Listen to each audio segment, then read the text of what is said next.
Welcome back to Math Dogs. If you're new to the channel, please comment, like, and subscribe. If you have any questions, please comment down below. Problem number 8 says, simplify the following.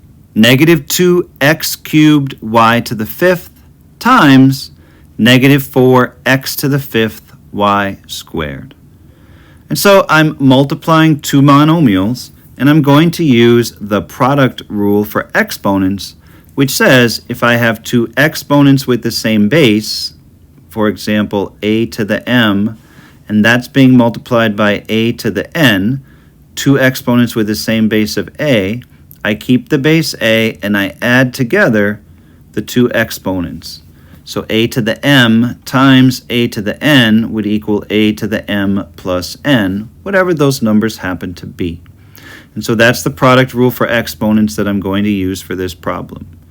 So I have negative 2 times negative 4. Negative 2 times negative 4 will forever be positive 8.